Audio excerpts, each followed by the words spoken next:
Good evening students. जैसा कि आप लोगों का टॉपिक चल रहा है सिंथेसिस, और सिंथेसिस से कि जो आपका नेक्स्ट नंबर के टॉपिक जो है आपका निकल करके आया तीसरे नंबर का नॉमिनेटिव एब्सोल्यूट का प्रयोग करके। तो सबसे पहले तो हम समझेंगे कि हमारा नॉमिनेटिव एब्सोल्यूट होता क्या है। आप लोगों को वीडियोस जो है निरंतर जो है मिल रहा है यूट्यूब पर, लेकिन आप लोग लाभ नहीं ले पा रहे हैं इसका। तो ज़्यादा से ज़्यादा जो है आप लोग वीडियोस को देखिए और साथ ही साथ लोगों में शेयर भी करिए, और ज़्यादा से ज़्यादा जो है आप क्वेश्चन सॉल्व करिए। इस समय आपका मार्केट में क्वेश्चन बैंक भी आ चुका है। हर जो है आपके कहीं क्वेश्चन बैंक आपका विद्या वाला है, तो आपका अरिहंत वाला दे दिया है, आपका जो है अवतार वाला दे दिया है, आपका राजीव वाला दे दिया है। तो हर तरह के जो है मार्केट में आपके क्वेश्चन बैंक उपलब्ध है, लेकिन हम आपको बताएंगे कि आप जो है किस प्रकार के आप जो है क्वेश्चन बैंक का यूज करके आप अधिक लाभ ले सकते हैं। तो इसके लिए मैं आपको वीडियोस में डाल करके बता दूंगा कि किस टाइप के आपके जो है क्वेश्चन बैंक जो है ज़्यादा लाभकारी रहेंगे। तो आप जो है ज़्यादा से ज़्यादा वीडियोस देखिए, और कल जो है आपका लाइव क्लास भी जो है हम संडे है लेकर के आने वाले हैं। टाइमिंग हमारी जो है 10 बजे के आसपास होगी, और उस हिसाब से लाइव जो है आपका चलेगा। तो जो भी आपके जो है इसके आगे के जितने रूल्स होंगे सब आपका जो है हम लाइव क्लास में सोचेंगे कि आपका सिमट जाए एक ही वीडियोस में, आपका सिंपल सेंटेंस वाला। फिर आपका जो है आगे जो भी रहेगा वीडियोस चलता रहेगा। तो आइए जो है देखते हैं हम नॉमिनेटिव एब्सोल्यूट के बारे में, या हमारा नॉमिनेटिव एब्सोल्यूट क्या है क्या। तो देखिए जो आपका नॉमिनेटिव का मतलब होता है कर्ता, और एब्सोल्यूट का मतलब होता है स्वतंत्र करना। यानी आप जो है क्या करेंगे कि वाक्य में आए हुए आप सब्जेक्ट को आप जो है स्वतंत्र कर देंगे। और यह स्वतंत्र आपका होगा कैसे? यह स्वतंत्र आपका होगा बाई पार्टिसिपल। पार्टिसिपल के द्वारा आपको स्वतंत्र करना है। तो आपको हम बताएंगे कि इसमें क्या क्या होगा। तो सबसे पहला नंबर इसका जो पॉइंट होगा यह होगा कि दोनों वाक्यों के कर्ता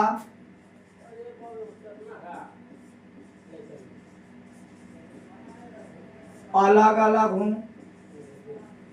पहला नंबर आपको पॉइंट ध्यान रखना है कि दोनों सेंटेंसेस के जो सब्जेक्ट मिलेंगे आपको वह अलग अलग होंगे। दूसरी बात, जो आपके वर्ब आएंगे यानी फाइनाइट वर्ब जिसको हम बोलते हैं फाइनाइट वर्ब,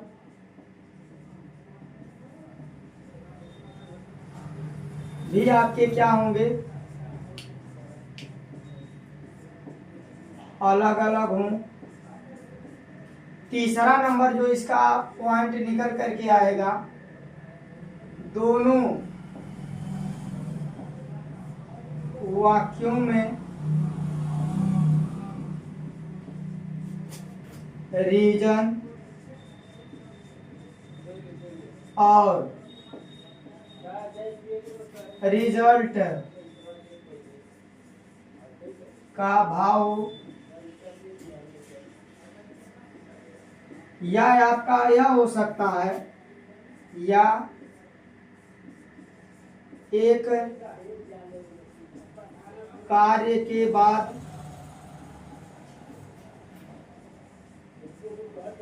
दूसरा कार्य प्रारंभ हो। तो यह रहे आपके नॉमिनेटिव एब्सोल्यूट से बदलने के कुछ मेन पॉइंट, जिनकी सहायता से आप सिंपल सेंटेंस बनाने का कार्य करेंगे। तो देखिए फिर से हम आपको रिवीजन करा दे रहे हैं। दोनों वाक्यों के कर्ता अलग अलग हों, फाइनाइट वर्ब भी अलग अलग हों और दोनों वाक्यों में रीजन और रिजल्ट का बोध हो, भाव हो और यह आपका एक कार्य के बाद दूसरा कार्य प्रारंभ हो। तो जब भी आपके सिंपल सेंटेंस में रीजन और रिजल्ट की बात अगर की जाती है तो आप समझ जाना कि वह नॉमिनेटिव एब्सोल्यूट ही है, उसके अलावा आपका कुछ भी नहीं आ सकता। अब आपको क्या करना है कि आप जब भी सेंटेंस देखेंगे तो आपको लगेगा कि एक काम के बाद दूसरा कार्य हो रहा है या इनके कार्यों के बीच एक तरह का रीजन और रिजल्ट आपका होगा। जैसे हम एक सेंटेंस आपको दिखा दे रहे हैं, इट वाज हॉलीडे, छुट्टी थी। दूसरा sentence, the school was closed, विद्यालय क्या था, बंद था। अब आप देखिए यहाँ यह जो आपका वर्ब दिखा रहा है, यह जो है आपका रीजन दिखा रहा है, यानी रीजन इसका यह है कि छुट्टी थी। रिजल्ट इसका यह मिला कि आपका जो विद्यालय था वह क्या था, बंद था। तो इस प्रकार की आपको सेंटेंस मिलेंगे। अब आइए जो है हम सेंटेंस के माध्यम से, रूल्स के माध्यम से आपको दिखाते हैं आप किस प्रकार से आप जो है नॉमिनेटिव एब्सोल्यूट का प्रयोग करके आप सिंपल सेंटेंस बनाएंगे। तो इसके लिए हम आपको फर्स्ट रूल की ओर लेकर के चलते हैं, जिनकी सहायता से आप सिंपल सेंटेंस का निर्माण करेंगे। तो देखिए आपका रूल नंबर जो इसमें फर्स्ट है, यह कहता है कि यदि वाक्य में बी वर्ब के बारे में जैसा कि आप लोग जानते हैं, is am are was were, be verb का प्रयोग हो तो इनके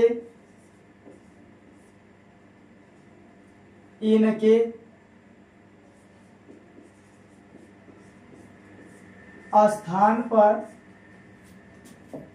बीइंग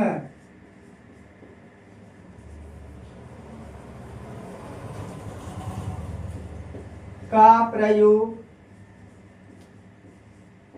करते हैं। इनके स्थान पर बीइंग का प्रयोग करते हैं। जैसा कि आप सेंटेंस में देख पा रहे होंगे, एक एग्जांपल आपके सामने है, यहाँ पर आपका बन जाएगा इट बीइंग हॉलीडे,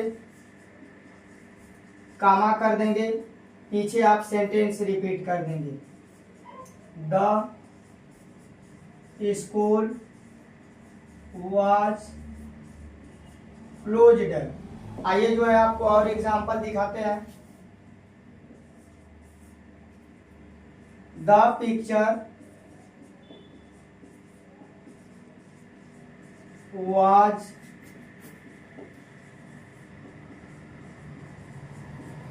इंटरेस्टिंग, तस्वीर क्या थी, रुचिकर थी। दूसरा सेंटेंस, वी एंजॉयड इट, हमने इसका आनंद लिया। यानी आपका यहाँ पर सेंटेंस दिखा रहा है कि रीजन और रिजल्ट दोनों चीजें। आपको रीजन वाले में जहां वाज वेयर इज मार दिया होगा उसी जगह आपको बीइंग लगा देना। आपका सिंपल बन जाएगा, द पिक्चर बीइंग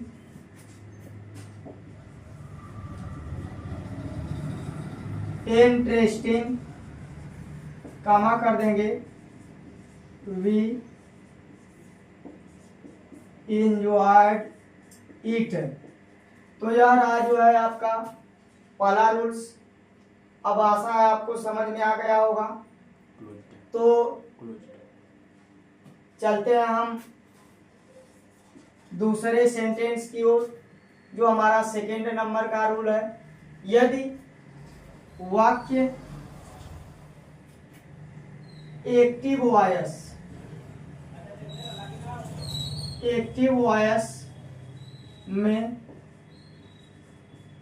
हो तो कर्ता के बाद हैविंग प्लस वर्ब का थर्ड फॉर्म प्रयोग करते हैं। यानी अगर वाक्य में आपका एक्टिव वॉइस में दिया गया है तो आप जो हैविंग प्लस वर्ब का थर्ड फॉर्म लगाएंगे। देखिए कोई भी आपका जो सेंटेंस होता है वह जो है ऑलरेडी पहले से ही वह एक्टिव वॉइस होता है, लेकिन इस सेंटेंस में आपका जो है रीजन और रिजल्ट दोनों बातें होनी चाहिए। सेंटेंस हम लिख रहे हैं, आपको यह भी लगेगा कि कार्य जो है एक के बाद दूसरा हो रहा है। तो आइए देखते हैं एग्जाम्पल के माध्यम से। जो आपका एग्जाम्पल बनेगा किस प्रकार का होगा। द सन रोज, सूर्य निकला। दूसरा सेंटेंस,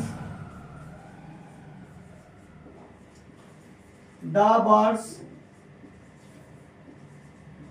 बिगैन टू फ्लाई, चिड़िया उड़ने लगी। तो यहाँ पर जो आपका सेंटेंस दिखा रहा है रीजन और रिजल्ट, यह वाक्य आपका एक्टिव वॉइस में है। आपका सेंटेंस बनेगा the sun having rising, comma कर देंगे, the birds began to fly. आइए जो है और सेंटेंस हम देख लेते हैं। दूसरा नंबर जो हमारा एग्जाम्पल है उसकी ओर बढ़ते हैं। तो आपको दिखाते हैं कि आप जो है किस प्रकार से सिंपल सेंटेंस का निर्माण करेंगे। तो आपको और जो है एग्जाम्पल दिखा रहे हैं एक्टिव वॉइस से रिलेटेड। द बेल रैंग, घंटी बजी। दूसरा सेंटेंस, द स्कूल क्लोज्ड, विद्यालय बंद हो गया। तो यहाँ पर भी आपका जो है रीजन और रिजल्ट दे रखा है। जो आपका रीजन वाला होगा उसी में आप जो है हैविंग और वर्ब का थर्ड फॉर्म लगाएंगे। तो आपका सेंटेंस बनेगा द बेल हैविंग रंग, कामा कर देंगे, द स्कूल क्लोज्ड। तो इस प्रकार से यह जो है आपके सिंपल में बदलने का नॉमिनेटिव एब्सोल्यूट के आधार पर सेकेंड रूल रहा। एक रूल्स आपको और हम दिखा रहे हैं जिसकी सहायता से नॉमिनेटिव एब्सोल्यूट में परिवर्तन होता है। यदि वाक्य आपका यहाँ पर रूल थोड़ा सा बदलेगा, पैसिव वॉइस में हो तो कर्ता के बाद हम क्या लगाएंगे, हैविंग बीन प्लस वर्ब का थर्ड फॉर्म प्रयोग करते हैं। तो आइए जो है एग्जाम्पल के माध्यम से इसे भी जो है देख लिया जाए कि आप किस प्रकार से नॉमिनेटिव एब्सोल्यूट का प्रयोग करके आप सिंपल सेंटेंस बना सकते हैं। तो जब भी आपका वाक्य पैसिव वॉइस में होगा तो आप जो है हैविंग बीन प्लस वर्ब का थर्ड फॉर्म लगाएंगे। जैसे सेंटेंस हम दिखा रहे हैं आपको, the bank was closed, bank बंद था। यानी is am are was were के बाद अगर आपको वर्ब का थर्ड फॉर्म मिले तो आप समझ जाना कि वाक्य हमारा पैसिव वॉइस में। और इसका रिजल्ट क्या निकला, आई कुड नॉट। तो आइए देखते हैं आपका तीसरा नंबर का जो यहाँ पर रूल्स है नॉमिनेटिव एब्सोल्यूट का। यह बता रहा है कि यदि वाक्य पैसिव वॉइस में हो तो कर्ता के बाद हैविंग बीन प्लस वर्ब का थर्ड फॉर्म लगाते हैं। तो देखिए आपका यहाँ पर जो सेंटेंस दिया गया है वह जो है वाज के साथ थर्ड फॉर्म दिया गया। तो यह आपका एक पैसिव वॉइस में है। आपका सेंटेंस सिंपल बनेगा, the bank having been closed, comma कर देंगे और पीछे रिपीट कर देंगे, I could not withdraw any money, I could not withdraw any money. तो आपका यह सिंपल सेंटेंस रहा। और दूसरा आपका देख लीजिए example, the captain was killed, कप्तान मारा गया, उसका परिणाम क्या निकला, द आर्मी फ्लेड, सेना भाग गई। तो आपका सिंपल सेंटेंस बनेगा, क्योंकि पैसिव वॉइस में है तो आपका हो जाएगा the captain having been killed, comma कर देंगे, द आर्मी फ्लेड। तो इस प्रकार से आप जो है नॉमिनेटिव एब्सोल्यूट का प्रयोग करके सिंपल सेंटेंस का निर्माण कर सकते हैं। तो आइए जो है आप जो है इसका यूज करिए और इसके माध्यम से आप जो भी आपको एक्सरसाइज है सॉल्व करने का प्रयास कीजिए। और नेक्स्ट वीडियो में पुनः जो है नेक्स्ट टॉपिक के साथ आएंगे। तब तक के लिए धन्यवाद।